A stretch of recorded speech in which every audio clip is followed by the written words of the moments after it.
So I just want to say thank you for having me here. This has been a fascinating discussion, and I think the spirit of inquiry here is really important. This is, people being self-critical while also being advocates.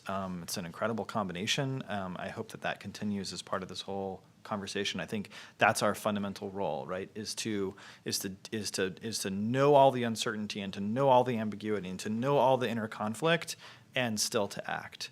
I think that's the most fundamental thing that MIT can do, and the thing that will create the most sort of momentum behind our efforts.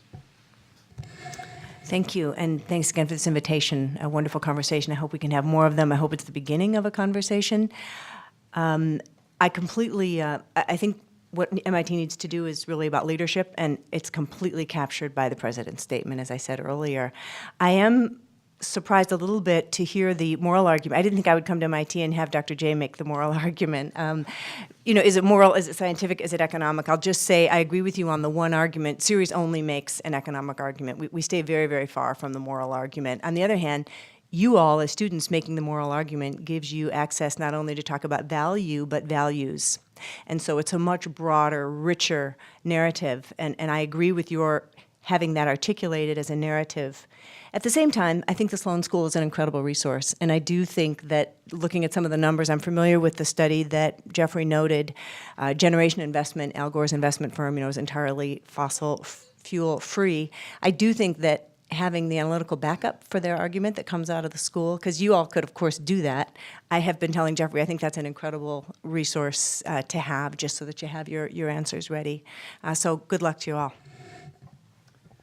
I think I would argue for simplicity, but not being simplistic.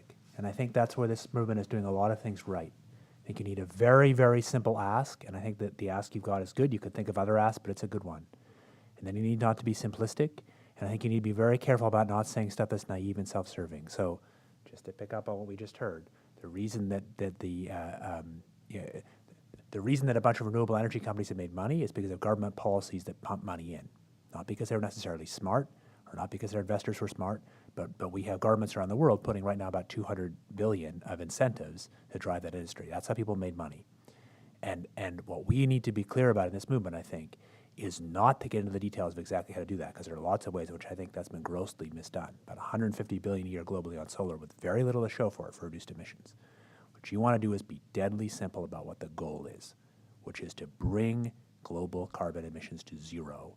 And it's the goal of a powerful social movement to not, I think, get into the details, but to argue that that is the goal, and what you want is your legislators to legislate to make that happen. I think to end, I'd like to just go back to the moral argument, because that's what brought me to this in the first place. Right now, here at MIT, we're shooting ourselves in the foot. We're fighting climate change with one hand, me personally in the lab every day, and we're feeding it with the other through our investments. We are investing in a changing climate that preferentially afflicts those least to blame, our poor and our unborn, people we'll probably never meet, for want not of solutions, but of courage in the face of our greed. And so I think it's probably appropriate that I end on an Einstein quote. It's about time. Einstein said, "Those who have the privilege to know have the duty to act." At MIT, we know plenty, and it's time to act. And it's time to lead, and I think it's time to divest.